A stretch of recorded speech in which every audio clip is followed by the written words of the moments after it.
नमस्कार। अमरीन पाठशाला में आप सभी का स्वागत है।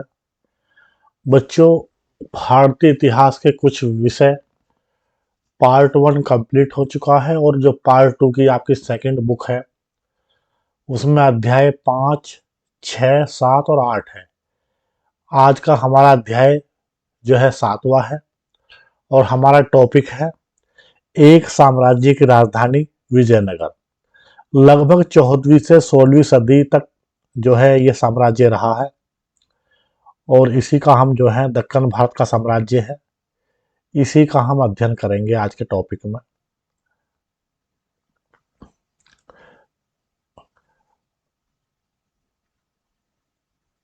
विजयनगर अथवा विजय का शहर, विजयनगर यानी कि विजय का शहर, एक शहर और एक साम्राज्य दोनों के लिए प्रयुक्त नाम था। यानी कि जो विजयनगर है ये एक साम्राज्य भी है और विजयनगर एक शहर भी है। दोनों के लिए एक ही नाम है, विजयनगर यानी कि विजय का शहर। इस साम्राज्य की स्थापना 14वीं शताब्दी में की गई थी।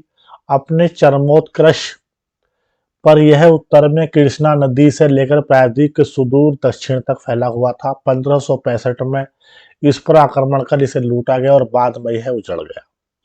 हालांकि 17वीं 18वीं शताब्दी तक यह पूरी तरह से विनष्ट हो गया था। फिर भी कृष्णा तुंगभद्रा दोआब क्षेत्र के निवासियों की स्मृतियों में यह जीवित रहा।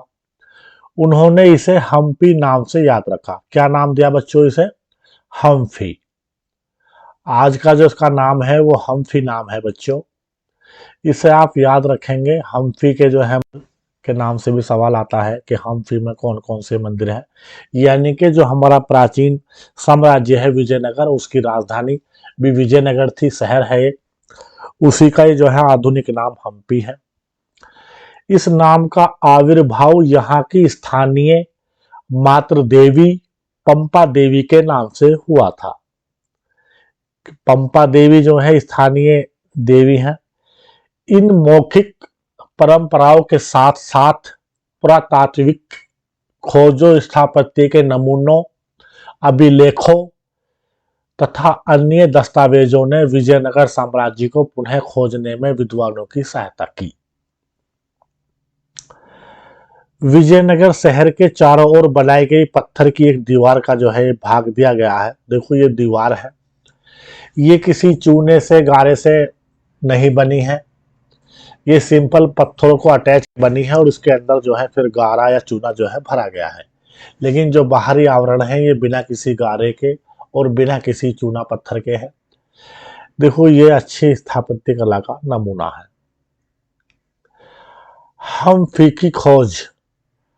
हम्फी के भग्नावशेष 1800 ईस्वी में एक अभियंता तथा पुराविद कर्नल कॉलिन मैकेंजी द्वारा प्रकाश में लाए गए थे। मैकेंजी जो ईस्ट इंडिया कंपनी में कार्यरत थे ने इस स्थान का पहला सर्वेक्षण मानचित्र तैयार किया।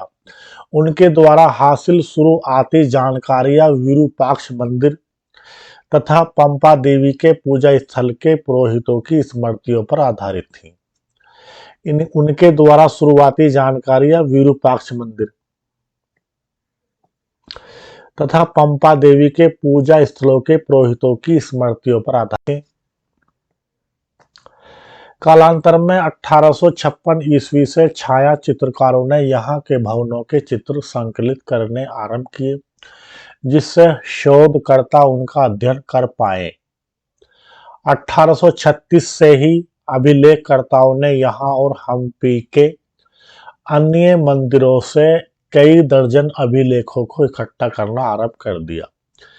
इस शहर तथा साम्राज्य के इतिहास के पुनर्निर्माण के प्रयास में इतिहासकारों ने इन स्रोतों का विदेशी यात्रियों के वृत्तांतों तथा तेलुगु, कन्नड़, तमिल और संस्कृत में लिखे गए साहित्य से मिलान किया।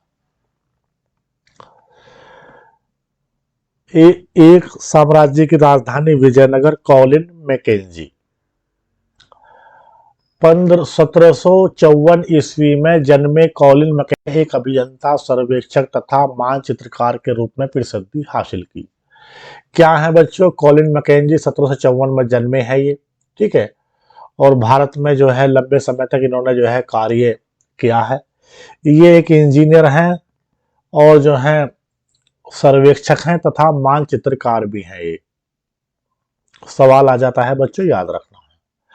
1815 में उन्हें भारत का पहला सर्वेयर जनरल बनाया गया। भारत के पहले जो है सर्वेक्षक जनरल या सर्वेयर जनरल कौन है बच्चों? वे हैं आपके कॉलिन मैकेंजी। और 1821 में अपनी मृत्यु तक वे इस पोस्ट पर रहते हैं। लगभग 6 वर्ष का उनका कार्यकाल है। भारत के अतीत को बेहतर ढंग से समझने और उपनिवेश के प्रशासन को आसान बनाने के लिए उन्होंने इतिहास से संबंधित स्थानीय परंपराओं का संकलन तथा ऐतिहासिक स्थलों का सर्वेक्षण करना आरंभ किया। कहते हैं कि ब्रिटिश प्रशासन के सुप्रभाव में आने से पहले दक्षिण भारत खराब प्रबंधन की दुर्गति से लंबे समय तक जूझता रहा।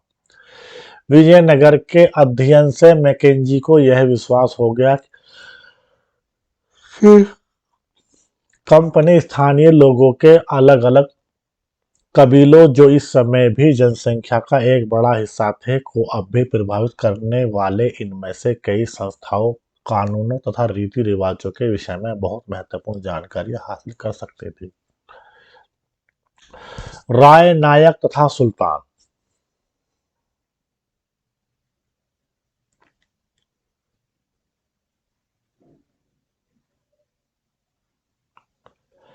मैकेंजी और उनके सहायक यह चित्रकार थॉमस हिकी द्वारा बनाए गए तेल चित्र का किसी अज्ञात चित्रकार द्वारा बनाया गया प्रतिरूप है।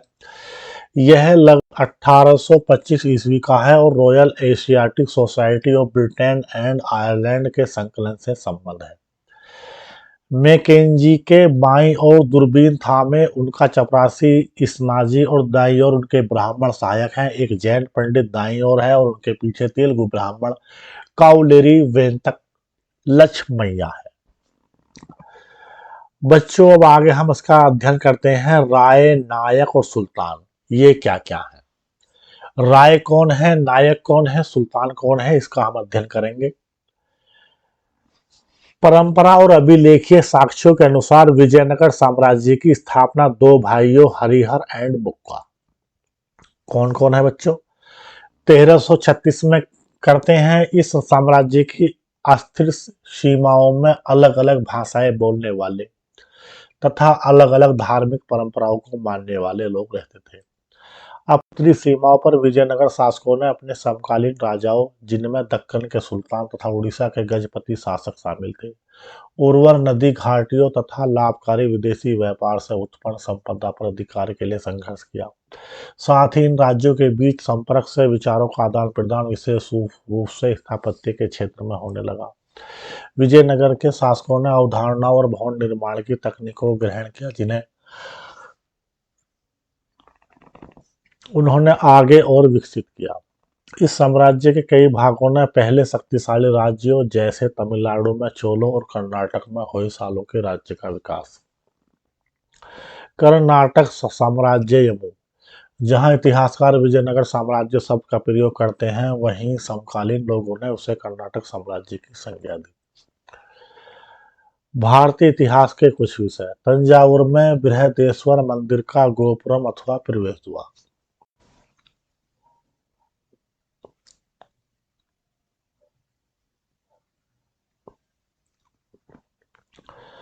हाथी, घोड़े और लोग। गजपति का शाब्दिक अर्थ हाथियों का स्वामी होता है। 15वीं शताब्दी में उड़ीसा के एक शक्तिशाली शासक वंश का यही नाम था।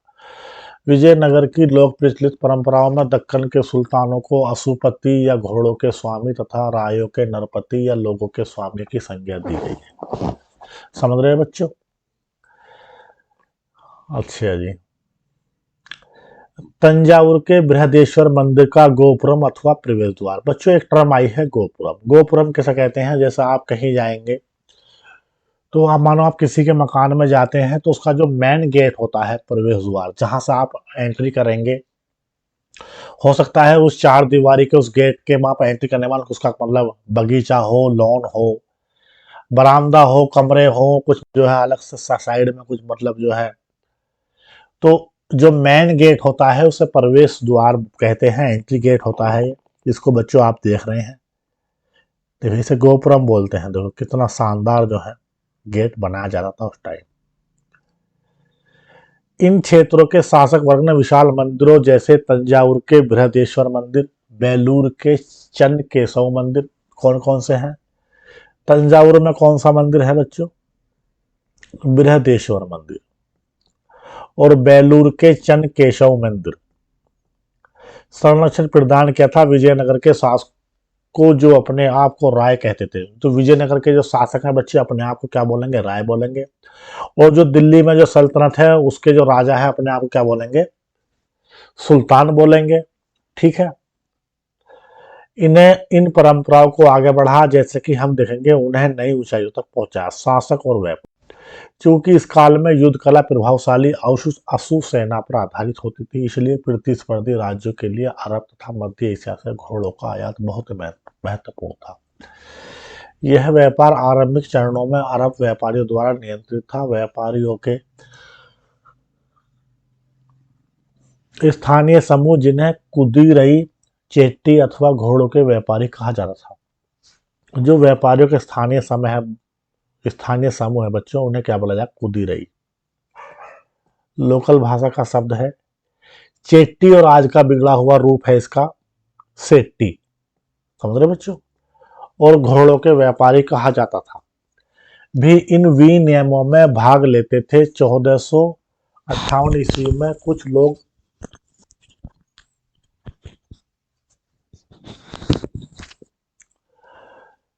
लोग पटल पर गाए। ये पुर्तगाली थे जो उपमहाद्वीप के पश्चिमी तट पर आए और व्यापारिक तथा सामरिक केंद्र स्थापित करने का प्रयास करने लगे। उनकी बेहतर सामरिक तकनीक, विशेष रूप से बंदूकों के प्रयोग ने उन्हें इस काल की उलझी हुई राजनीति में एक महत्वपूर्ण शक्ति बनकर उभरने में सहायता की। विजयनगर भी मसालों, वस्त्रों अथवा रत्नों के अपने बाजार के लिए प्रसिद्ध था। तो विजयनगर जो है हमें क्या सामान बच्चों विदेशी व्यापारियों को मिलेगा? या विजयनगर साम्राज्य किस चीज का निर्यात करेगा? मसालों का करेगा, वस्त्रों का करेगा और रत्नों का करेगा। ऐसे शहरों के लिए व्यापार एक प्रतिष्ठा का मानक माना जाता था। यहाँ की समृद्ध जनता महंगी विदेशी वस्तुओं की मांग करती थी, विशेष रूप से रत्नों और आभूषणों की। दूसरी ओर व्यापार से प्राप्त राजस्व राज्य की समृद्धि में महत्वपूर्ण योगदान देता था। राज्य का चरमोत्कर्ष तथा पतन। राजनीति में सत्ता के दावेदारों में शासकीय वंश के सदस्य और कमांडर शामिल थे। यानी कि जो सत्ता के जो है दावेदारी करते थे कि हम जो है राजा बनेंगे, हम जो है राय बनेंगे, तो वे हो गए जो शासकीय वंश के सदस्य हैं वे, और जो सैनिक कमांडर हैं जी। पहला राजवंश जो है संगम वंश कहलाया। पहला है संगम ने 1485 तक नियंत्रण रखा। यानी कि इस कब होती है बच्चों? संगम वंश की जो है 1336 से, समझ रहे बच्चों, और 1485 तक नियंत्रण रखा। उन्हें जो है सुलुओं ने उखाड़ फेंका। सुलु जो है ये दूसरा एक सैनिक कमांडर था, उनके नाम पे है सुलु वंश।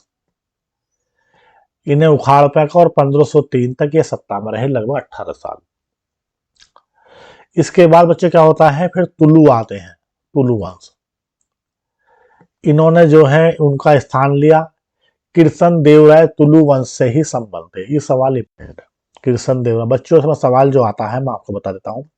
इनकी सीरीज लगवाते हैं जो वंश है कि मतलब जो है पहला कौन सा वंश आया है, नेक्स्ट कौन सा वंश है, फिर नेक्स्ट कौन सा है। तो याद रखने की बात है, संगम वंश फर्स्ट है, फिर संगम है, सुलु है, यानी कि से क्रम से आएंगे। संगम, सुलु, फिर तुलु है, और उसके बाद में बच्चों एक दूसरा वंश आएगा इसमें, उसका हम आगे पढ़ेंगे। कृष्ण देव राय के शासन की चारित्रिक विशेषता विस्तार और दृढ़ीकरण थी। इसी काल में तुंगभद्रा और कृष्णा नदी के बीच का क्षेत्र रायचूर दोआब हासिल किया।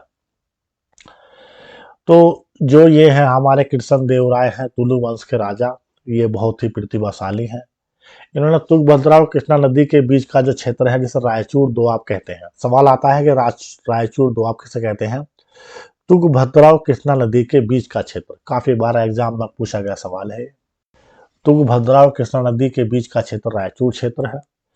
1512 में फतेह करा है। उड़ीसा के शासकों का दमन किया गया है 1514 में। फिर बीजापुर के सुल्तान को बुरी तरह पराजित किया गया है 1520 हालांकि राज्य हमेशा सामरिक रूप से तैयार रहता था, लेकिन फिर भी यह अतुलनीय शांति और समृद्धि की स्थितियों में फला फूला। कुछ बेहतरीन मंदिरों के निर्माण तथा कई महत्वपूर्ण दक्षिण भारतीय मंदिरों के भव्य गोपुरमों का जो है जोड़ने का श्रेय है इन्होंने बनवाए हैं गोपुरम। श्री कृष्ण देव राय जो तुलु वंश के राजा है, उसने अपनी मां के नाम पर विजयनगर के समीप जो है नंगलपुरम नामक एक उपनगर की स्थापना करी है। विजयनगर के संदर्भ में सबसे विस्तृत विवरण कृष्ण देव राय या उसके तुरंत बाद के कालों से प्राप्त होते हैं। कृष्ण देव की मृत्यु के पश्चात 1529 में राज्य के ढांचे में तनाव उत्पन्न होने लगा।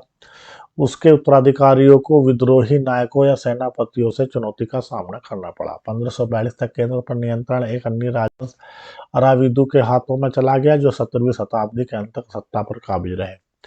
पहले की ही तरह इस काल में भी विजयनगर शासकों और साथ ही दक्कन सल्तनतों के शासकों की सामरिक महत्वाकांक्षाओं के चलते समीकरण बदलते रहे। अंततः यह स्थिति विजयनगर के विरुद्ध दक्कन सल्तनतों के बीच मैत्री समझौते के नेताओं में राक्षसी तांगड़ी, जिसे तालीकोटा के नाम से भी जाना जाता है, के युद्ध में उतरी, जहां उसे बीजापुर, अहमदनगर तथा गोलकुंडा की संयुक्त सेनाओं द्वारा करारी शिकस्त मिली। बीजापुर, अहमदनगर तथा गोलकुंडा की संयुक्त सेनाओं द्वारा करारी शिकस्त मिली।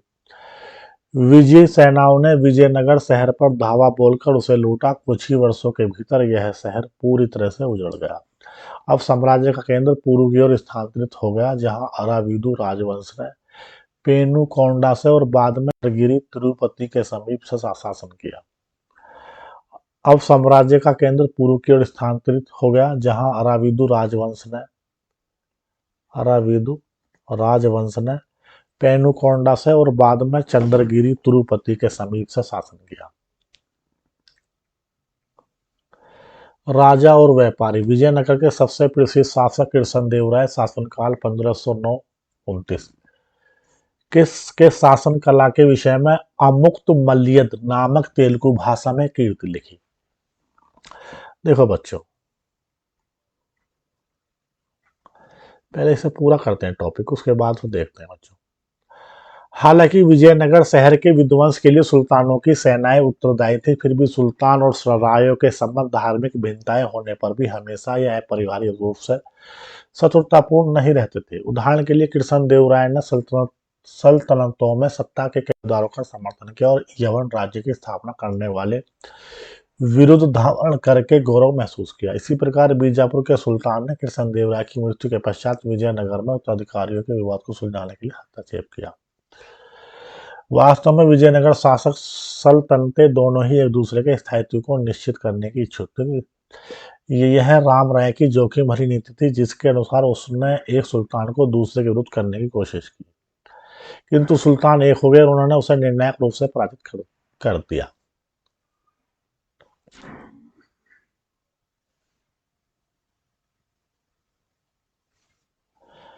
अब बच्चों देखो, इसे देखते हैं। यहाँ पे बहुत इंपॉर्टेंट एक बात आई है, सवाल यहाँ से उठता है। राजा और व्यापारी। विजयनगर के सबसे प्रसिद्ध शासक कृष्णदेव राय जो तुलु वंश के हैं, 1509 से 1529 रहते हैं। ठीक है, जो इनकी हम उसकी बात करेंगे, जो इनका शासन है इनका, उन्होंने किस तरीके से, तो बिल्कुल सिंपल है। तुंगभद्रा और कृष्णा नदियों के बीच का जो क्षेत्र है, इन्होंने 1512 में जीत लिया। फिर उड़ीसा के शासकों का इन्होंने दमन किया 14 में 1500, और फिर बीजापुर के सुल्तानों को इन्होंने जो है 1520 में पराजित कर दिया। तो इनका शासनकाल 1509 से 29 है। के शासनकाल के विषय में अमुक्त मल्यद एक किताब है बच्चों, बड़ी प्रसिद्ध किताब है नामक तेलुगु भाषा में कीर्ति लिखी। व्यापारियों के विषय में उसने लिखा, एक राजा को अपने बंदरगाहों को सुधारना चाहिए, वाणिज्य को इस प्रकार प्रोत्साहित करना चाहिए, घोड़ों, हाथियों, रत्नों, चंदन तथा मोती अन्य वस्तुओं खुले तौर पर आयात किया जा सके। उसे प्रबंधन करना चाहिए कि उन विदेशी नाविकों जिन्होंने तूफानों, बीमारी या थकान के कारण उनके देश में उतरना पड़ता है, की भली भांति देखभाल की जा सके। सुदूर देशों के व्यापारियों जो हाथियों या अच्छे घोड़ों का आयात करते हैं को रोज बैठक में बुलाकर तोहफे देकर तथा उचित मुनाफे की स्वीकृति देकर अपने साथ संबंध करना चाहिए। ऐसा करने पर ये वस्तु कभी भी तुम्हारे दुश्मनों तक नहीं पहुंचेंगी। आपके विचार में राजा व्यापार को प्रोत्साहित करने का इच्छुक क्यों था? इन विनियामकों से किन समूहों को लाभ पहुंचेगा? देखो बच्चों, व्यापार का जो प्रोत्साहन है वो इसलिए है कि जो है, एक तो व्यापार के माध्यम से जो है मध्य एशिया से और अरब देशों से जो है घोड़े मिलते थे, जो उन्हें जो है युद्ध क्षेत्र के लिए बहुत इंपॉर्टेंट थे घोड़े। समझ रहे बच्चों? और दूसरा जो है, जो इनके यहाँ से जो मतलब जो है जो सामान है, वस्त्र हैं, मसाले हैं, उसका जो है निर्यात होता था, तो उससे जो है इनको बहुत अधिक मात्रा में सोना चांदी जो है प्राप्त होती थी। तो ये जो है राज्य की सुख समृद्धि, व्यापार जो है बहुत ही इंपॉर्टेंट था। बच्चों यहाँ पे एक मैप दिया गया है, दक्षिण भारत लगभग 14वीं से 18वीं शताब्दी के बीच का। इसमें जो है नॉर्मल लोकेशन दी गई है शहर की, उस पर हम ध्यान देंगे। जैसे वारांगल है बच्चों, आप देखेंगे वारांगल की लोकेशन ये है, देखो। फिर बीदर है, बहुत इंपॉर्टेंट है बीदर। इधर गोलकुंडा है, देखो हैदराबाद से ऊपर ही है गोलकुंडा, ठीक है। इधर गुलबर्गा है, ध्यान से देखेंगे गुलबर्गा महाराष्ट्र में है, ये बीजापुर महाराष्ट्र में हो गया। कृष्णा और तुंगभद्रा नदियों के बीच में विजयनगर है, शहर भी है और साम्राज्य भी है। इधर गोवा है, तो गोवा के बिल्कुल सामने देखो इस तरीके से पड़ेगा, देखो ये पूरा, समझ रहे हो? ये एक ही लाइन पे है, गोवा, विजयनगर और हैदराबाद एक ही लाइन पे ये शहर है। इससे आपको बच्चों आसानी हो जाएगी। भटकल है, केडी है, चित्रदुर्ग है, पेन्नार है, कोलार है, चंद्रगिरी है। बाद में बच्चों जब ये इनकी जो ये सारे सुल्तान मिलके जो है विजयनगर राज्य को जो है साम्राज्य को तहस नहस कर देंगे, ठीक है। राक्षस तगड़ी का एक युद्ध होगा, उसमें इसको जो है पूरा मतलब जो है खत्म कर देंगे। तो लेकिन ये राज्य रहेगा, लेकिन राजधानी जो है बच्चों चंद्रगिरी आ जाएगी। ये बहुत ध्यान रखने वाली बात है। राजधानी कहाँ आ जाएगी? चंद्रगिरी आ जाएगी। विजयनगर साम्राज्य की राजधानी चंद्रगिरी हो जाएगी, और यहीं से ही जो है इसका राज्य जो है छोटे रूप में जो है छोटे क्षेत्र में चलेगा। ये कांचीपुरम है, मैलापुर है, जिंजी है, ठीक है, और चिदम्बरम हो जाएगा। तंजावुर बच्चों नीचे है, देखो थोड़ा सा ये रहा। ये मदुराई है, रामानाथपुरम है, तिरुवल्ली है, क्यूलोन है, कोचीन है, कालीकट बंदरगाह बच्चों वेस्ट इसमें पता ही है आपको। कालीकट बंदरगाह पर जो है वास्को डिगामा आते हैं। बारसीलोर है, मंग है, कन्नौर है, बसरूर है, ठीक है बच्चों। ये ध्यान से देखेंगे आप, देखो ये पूरा लोकेशन है। ये मैसूर हो गया, देखेंगे आप मैसूर। इसको आप याद कर लेंगे बच्चों। राय और नायक, राय जो है राजा है, नायक क्या है? कुछ क्षेत्र के प्रमुख, जो सैनिक प्रमुख होते थे। कोई मतलब जो है 100 सैनिक रखता है, कोई 200 रखता है, तो उसके हिसाब से जिस तरीके से सल्तनत काल में एकता प्रणाली है, सेम उसी तरीके से जो है नायक है। इनको जो है टैक्स वसूल करने का अधिकार मिला होता है, और ये जो है जितना भी इनको एरिया मिलता है 10 गांव 20 गांव या कुछ इससे अधिक, उस पर ये टैक्स कलेक्शन करते हैं और अपनी जरूरत के हिसाब से उसे रख लेते हैं। अब बाकी बचा हुआ जो है ये राय जो बादशाह है, राजा, उसके पास पहुंचाएंगे, और साल में एक बार जो है ये दरबार में उपस्थित होकर नजराना पेश करते हैं राय को। और बाकी डिटेल में देखते हैं। साम्राज्य में शक्ति का प्रयोग करने वालों में सेना प्रमुख होते थे, जो सामर्थ्य नियंत्रण रखते थे। जिनके पास सशस्त्र समर्थक होते थे, ये प्रमुख तौर पर एक दूसरे से एक दूसरे स्थान तक भ्रमणशील रहते थे, और कई बार बसने के लिए उपजाऊ भूमि की तलाश में किसान भी उनका साथ देते थे। इन प्रमुखों को नायक कहते थे, और ये आमतौर पर तेलुगु या कन्नड़ भाषा बोलते थे। कई नायकों ने विजयनगर शासक की प्रभु सत्ता के आगे समर्पण किया था, पर ये अक्सर विद्रोह कर देते थे, और इन्हें सैनिक कार्रवाई के माध्यम से ही वश में किया जाता था। अमर नायक प्रणाली विजयनगर साम्राज्य की एक प्रमुख राजनीतिक खोज थी। ऐसा प्रतीत होता है कि इस प्रणाली के कई तत्व दिल्ली सल्तनत की एकता प्रणाली से लिए गए थे। अमर नायक सैनिक कमांडर थे, जिन्हें राय द्वारा प्रशासन के लिए राज्य क्षेत्र दिए जाते थे। वे किसानों, शिल्पकर्मियों तथा व्यापारियों से भू राजस्व तथा अन्य कर वसूल करते थे। वे राजस्व का कुछ भाग व्यक्तिगत उपयोग तथा घोड़ों और हाथियों के निर्धारित दल के रख रखाव के लिए अपने पास रख लेते थे। ये दल विजयनगर शासकों को एक प्रभावी सैनिक शक्ति प्रदान करने में सहायक होते थे, जिनकी मदद से उन्हें पूरे दक्षिणी प्रायद्वीप को अपने नियंत्रण में किया अपने नियंत्रण में किया। राजस्व का कुछ भाग मंदिरों तथा सिंचाई के साधनों के रखरखाव के लिए खर्च किया जाता था। अमरनायक राजा को वर्ष में एक बार भेंट भेजा करते थे और अपनी स्वामी भक्ति प्रकट करने के लिए राज के दरबार में उपहारों के साथ स्वयं उपस्थित हुआ करते थे। राजा कभी कभी उन्हें एक से दूसरे स्थान पर स्थानांतरित कर उन पर अपना नियंत्रण दर्शाता था, पर 17वीं शताब्दी में इनमें से कई नायकों ने अपने स्वतंत्र राज्य स्थापित कर लिए। इस कारण केंद्रीय राज के ढांचे का विघटन तेजी से होने लगा। अमर शब्द शब्द का आविर्भाव मान्यता अनुसार संस्कृत शब्द समर से हुआ, जिसका अर्थ है लड़ाई या युद्ध। यह फारसी शब्द अमीर से भी मिलता जुलता है, जिसका अर्थ है ऊंचे कुलीन व्यक्ति। मानचित्र पर चंद्रगिरी, मदुराई, इक्केरी, तंजावुर, मैसूर को चिन्हित कीजिए। ये सभी नायक शक्ति के केंद्र थे। जहां पर चर्चा कीजिए कि नदी और पहाड़ों के ने किन मायनों में विजयनगर के साथ संचार को सरल अथवा बाधित किया। विजयनगर राजधानी तथा उसके परिप्रदेश।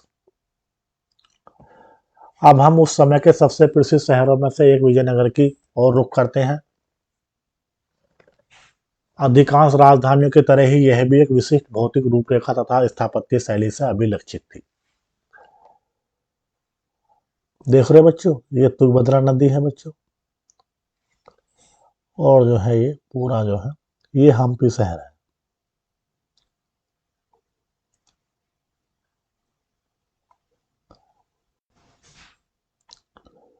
साई है, ये नगर है, ये केंद्रीय भाग हो जाएगा। पवित्र केंद्र हो गया, ये पूरा हम्पी है। पूरी लोकेशन बच्चों दी गई है।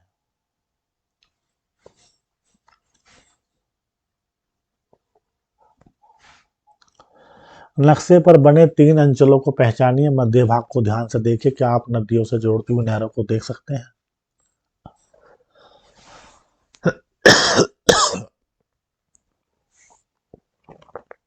कितनी किलेबंद दीवारों को देख सकते हैं? क्या आप धार्मिक केंद्र किलेबंद थे?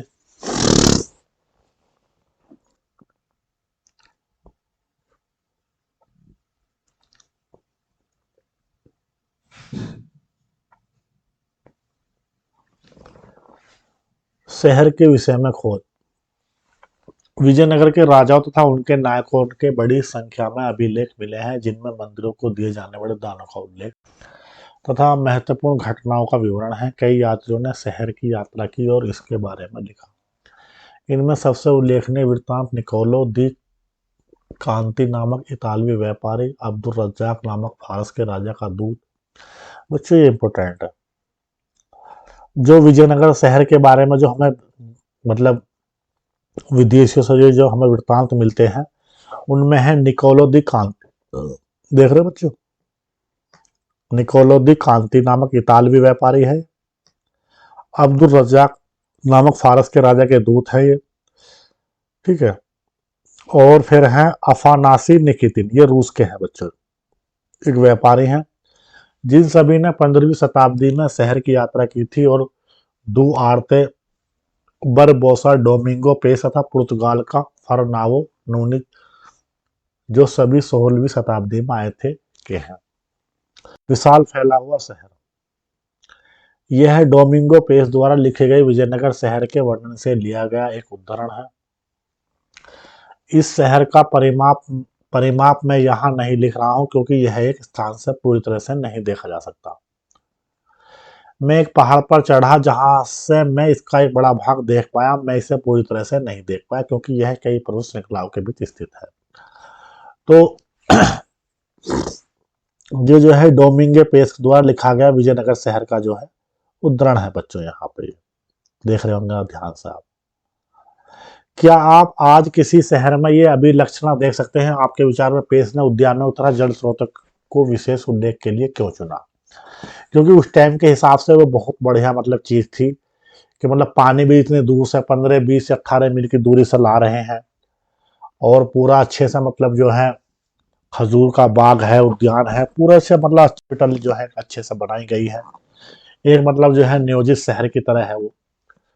तो इस पर जो है लेखक जो है अपना ध्यान जो है दे रहा है। जल संपदा। विजयनगर की भौगोलिक स्थिति के बारे में सबसे चौंकाने वाला तथ्य तुंगभद्रा नदी द्वारा यहाँ निर्मित एक प्राकृतिक कुंड है।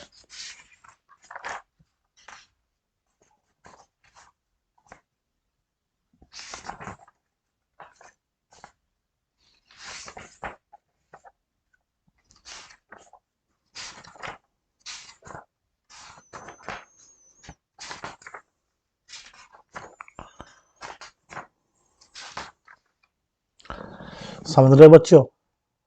तो विजयनगर की जो भौगोलिक स्थिति के विषय में सबसे चौंकाने वाला तथ्य है तुंगभद्रा नदी द्वारा यहाँ पर निर्मित एक प्राकृतिक कुंड। इसे आप ध्यान से पढ़ेंगे बच्चे। यह नदी उत्तर पूर्व दिशा में बहती है। आसपास का दृश्य रमणीय ग्रेनाइट की पहाड़ियों से परिपूर्ण है जो शहर के चारों ओर करधनी का निर्माण करती सी प्रतीत होती है। इन पहाड़ियों से कई जलधाराएं आकर नदी से मिलती हैं। लगभग सभी धाराओं के साथ साथ बांध बनाकर अलग अलग आकारों के हौज बनाए गए थे। चूंकि यह प्रायद्वीप के सबसे शुष्क क्षेत्रों में से एक था, इसलिए पानी के संचयन और इसे शहर तक ले जाने के व्यापक प्रबंध करना आवश्यक था।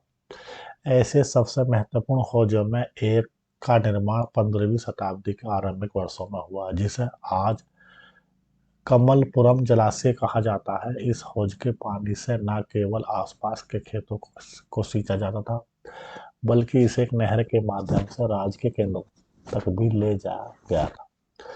सबसे महत्वपूर्ण जल संबंधी संरचनाओं में से एक हिरिया नहर को आज भी भग्नावशेषों के बीच देख सकता है। इस नहर में तुंगभद्रा पर बने बांध से पानी लाया जाता था और इसे धार्मिक केंद्र से शहरी केंद्र को अलग करने वाली घाटी को सिंचित करने में प्रयोग किया जाता था। संभवतः इसका निर्माण संगम वंश के राजाओं द्वारा करवाया गया था। समझ रहे बच्चों? हौजों का निर्माण किस प्रकार होता था? कृष्ण देवराय द्वारा बनवाए गए जलाशयों के विषय में पेश लिखता है। राजा ने एक जलाशय बनवाया 2 पहाड़ियों के मुख वीबर पर, जिससे दोनों में से किसी पहाड़ी से आने वाला सारा जल वहां इकट्ठा हो। इसके अलावा जल 9 मील लगभग 15 किलोमीटर से भी अधिक की दूरी से पाइपों से आता है, जो बाहरी श्रृंखलाओं के निचले हिस्से के साथ साथ बनाए गए थे। यह जल एक झील से लाया जाता है जो छलकाओं से खुद एक छोटी नदी में मिलती है। जलाशय में 3 विशाल स्तंभ बने हैं जिन पर खूबसूरती के चित्र उकेरे गए हैं। ये पूरे भाग में कुछ पाइपों से जुड़े हुए हैं जिनसे ये अपने बगीचों तथा धान के खेतों की सिंचाई के पानी लाते हैं। इस जलाशय को बनाने के लिए इस राजा ने पूरी पहाड़ी को तोड़वा दिया। जलाशय में मैंने इतने लोगों को कार्य करते देखा कि वह वहां 15 से 20 हजार आदमी थे, चींटियों की तरह। किलेबंदियां और सड़कें। इससे पहले भी शहर के विभिन्न भागों का गहन परीक्षण करें, हम उन विशाल किलेबंदी की दीवारों पर नजर डालते हैं जिनसे उन्हें घेरा गया था। 15वीं शताब्दी में फारस के शासक द्वारा कालीकट यानी कि कोझिकोड भेजा गया दूत फारस के शासक द्वारा कालीकट यानी कि कोझिकोड भेजा गया दूत अब्दुल रज्जाक किलेबंदी से बहुत प्रभावित हुआ। दूत आए हैं अब्दुल रज्जाक, बहुत इंपॉर्टेंट सवाल है बच्चों, पिछले साल भी ये एनटीए में आया था। उसने दुर्गों की 7 पंक्तियों का उल्लेख किया। इनसे न केवल शहर को बल्कि कृषि में प्रयुक्त आसपास के क्षेत्र तथा जंगलों को भी घेरा गया था। सबसे बाहरी दीवार शहर के चारों ओर बनी पहाड़ियों को आपस में जोड़ती थी। यह विशाल राजगिरी संरचना थोड़ी सी सुंडाकार थी। गारे या जोड़ने के लिए किसी भी वस्तु का निर्माण में कहीं भी प्रयोग नहीं किया गया था। पत्थर के टुकड़े फनाकार थे, जिसके कारण वे अपने स्थान पर टिके रहते थे। दीवारों के अंदर का भाग मिट्टी और मलबे के मिश्रण से बना हुआ था। वर्गाकार तथा आयताकार बुर्ज बाहर की ओर निकले हुए थे। वर्गाकार तथा आयताकार बुर्ज बाहर की ओर निकले हुए थे। इस किलेबंदी की सबसे महत्वपूर्ण बात यह थी कि इससे खेतों को भी घेरा गया था। अब्दुल रज्जाक लिखता है कि पहली, दूसरी और तीसरी दीवारों के बीच जुते हुए खेत, बगीचे तथा आवास हैं, और ये पेश कहता है कि पहली परिधि से शहर में प्रवेश करने तक की दूरी बहुत है, जिसमें खेत हैं जहां वे धान उगाते हैं और कई उद्यान हैं जो बहुत जल दो झीलों से लाया जाता है। इन कथनों की आवाज के पुरातात्विदों द्वारा पुष्टि की गई, जिन्होंने धार्मिक केंद्र तथा नगरीय केंद्र के बीच कृषि क्षेत्र के साक्ष्य खोज निकाले हैं। यह क्षेत्र एक व्यापक नहर प्रणाली के माध्यम से सींचा जाता था, जिसमें तुंगभद्रा से जल लाया जाता था। आपके विचार में कृषि क्षेत्र को किलेबंद भूभाग में क्यों समाहित किया गया था? अक्सर मध्यकालीन घेराबंदी का मुख्य उद्देश्य प्रतिपक्ष को खाद्य सामग्री से वंचित कर समर्पण के लिए बाध्य करना होता था। ये घेराबंदी कई महीनों यहाँ तक कि वर्षों तक चल सकती थी। आमतौर पर शासक ऐसी परिस्थितियों से निपटने के लिए किलेबंद क्षेत्रों के भीतर ही विशाल अन्नागारों का निर्माण करवाते थे। विजयनगर के शासकों ने पूरे भूभाग को बचाने के लिए एक अधिक महंगी तथा व्यापक नीति को अपनाया। दूसरी किलेबंदी नगरीय केंद्र के आंतरिक भाग के चारों ओर बनी हुई थी। तीसरी से शासकीय केंद्र को घेरा गया था, जिसमें महत्वपूर्ण इमारतों के प्रत्येक समूह को अपनी ऊंची दीवारों से घेरा गया था। दुर्ग में प्रवेश के लिए अच्छी तरह सुरक्षित प्रवेश द्वार थे, जो शहर को मुख्य सड़कों से जोड़ते थे। प्रवेश द्वार विशिष्ट स्थापत्य के नमूने थे, जो अक्सर उन संरचनाओं को परिभाषित करते थे जिनमें प्रवेश को वे नियंत्रित करते थे। किलेबंद बस्ती में जाने के लिए बने प्रवेश द्वार पर बनी मेहराब, साथ ही द्वार के ऊपर बनी गुंबद तुर्की सुल्तानों द्वारा परिवर्तित स्थापत्य के चारित्रिक तत्व माने जाते हैं। कला इतिहासकार इस शैली को इंडो इस्लामिक कहते हैं, क्योंकि इसका विकास विभिन्न क्षेत्रों की स्थानीय स्थापत्य की परंपरा के साथ संपर्क से हुआ। पुरातात्विदों ने शहर के अंदर की तथा वहां से बाहर जाने वाली सड़कों का अध्ययन किया है। इनकी पहचान इस द्वारों से होकर जाने वाले रास्तों के अनुरेखण तथा फरस वाली सड़कों की खोजों से की गई है। सड़कें सामान्यतः पहाड़ी भूभाग से बचकर घाटियों से होकर ही इधर उधर घूमती थी। सबसे महत्वपूर्ण सड़कों में से कई मंदिर के प्रवेश द्वारों से आगे बढ़ी हुई थी और इनके दोनों ओर बाजार थे। शहरी केंद्र की ओर जाने वाली सड़कों पर चले तो सामान्य लोगों के आवासों के अपेक्षाकृत कम पुरातात्विक साक्ष्य हैं। समझ रहे हो बच्चों? थोड़ा सा इसका देखते हैं। देखो बच्चों, यहाँ पे ये देखिए आप बच्चों, किलेबंद दीवार में बना एक प्रवेश द्वार, ध्यान से देखेंगे आप। देखो इसका आप जो है स्थापत्य कला देखेंगे, इंडो इस्लामिक है। इन दो प्रवेश द्वारों के बीच समानता और विभिन्नताओं का वर्णन कीजिए। इनके विचार में विजयनगर के शासकों ने इंडो इस्लामिक स्थापत्य के तत्वों को क्यों अपनाया? देख रहे बच्चों, ये गोपुरम है। गोपुरम कहते हैं बच्चों, जैसे मतलब मंदिर है, कंपाउंड है पूरा उसका, तो जो मेन गेट होता है जिससे आप जो है एंट्री करेंगे मंदिर परिसर में, वो सब बोलते हैं गोपुरम। ये मेन गेट होता है।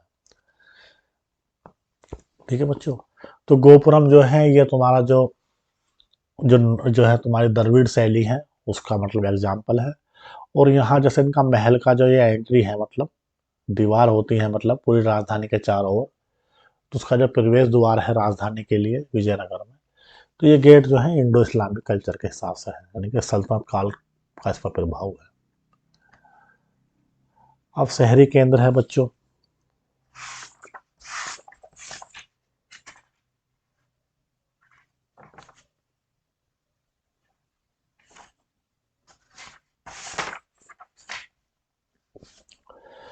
शहरी केंद्र की ओर जाने वाली सड़क पर चले तो सामान्य लोग के आवासों के अपेक्षाकृत कम पुरातात्विक साक्ष्य है। पुरातात्विदों ने कुछ स्थानों जिसमें शहरी केंद्र का उत्तर पूर्वी कोना भी शामिल है में परिष्कृत चीनी मिट्टी पाई है।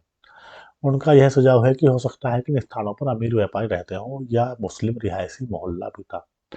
यहाँ स्थित मकबरों तथा मस्जिदों के विशिष्ट कार्य हैं, फिर भी उनका स्थापत्य हम्पी में मिले मंदिरों के मंडपों के स्थापत्य से मिलता जुलता है। सामान्य लोगों के आवासों को अब अस्तित्व में नहीं है का 16वीं शताब्दी का पुर्तगाली यात्री बरबोसा कुछ इस प्रकार वर्णन करता है कि लोगों के अन्य आवास छप्पर के हैं, फिर भी सुदृढ़ हैं और व्यवसाय के आधार पर कई खुले स्थानों वाली लंबी गलियों में व्यवस्थित है। क्षेत्र सर्वेक्षण इंगित करते हैं कि इस पूरे क्षेत्र में बहुत से पूजा स्थल और छोटे मंदिर थे, जो विविध प्रकार के संप्रदाय संभवतः विभिन्न समुदाय द्वारा संरक्षित थे के प्रचलन की ओर संकेत करते हैं। सर्वेक्षणों से यह भी होता है कि कुएं, बरसात के पानी वाले जलाशयों और साथ ही मंदिरों के जलाशय संभवतः सामान्य नगर निवासियों के लिए पानी के स्रोत का कार्य करते थे। देख रहे बच्चों, इधर देखेंगे बच्चों, उत्खनित पटरी का एक भाग है बच्चों, यहाँ पर देख रहे हैं। चीनी मिट्टी के बर्तन के टुकड़े मिले हैं बच्चों, ठीक है। और विजयनगर में एक मस्जिद बनी है, देखो ये देखो बच्चों,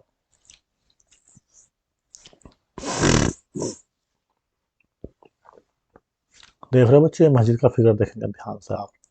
कहने का मतलब यह है कि जो विजयनगर साम्राज्य है उसकी जो राजधानी है विजयनगर, जो आज का आधुनिक हम्पी है, ये मतलब जो है कई धर्मों के लोगों का रहने वाले का निवास था। जैन लोग भी यहाँ रहते थे, बौद्ध भी रहते थे, मुस्लिम भी यहाँ पर रहते थे, और जो है सनातनी धर्मी भी यहाँ पर रहते थे। तो सभी लोगों का मिला जुला एक शहर था, बाहरी विदेशी व्यापार पर आते थे, तो एक समृद्ध शहर था बच्चों ये। बच्चों इससे आगे का हम जो है नेक्स्ट क्लास में करेंगे। जिन बच्चों ने हमारे चैनल अमरीन पाठशाला को सब्सक्राइब नहीं किया है वो सब्सक्राइब करेंगे, लाइक करेंगे और शेयर करेंगे। थैंक यू बच्चों, हैव अ नाइस डे।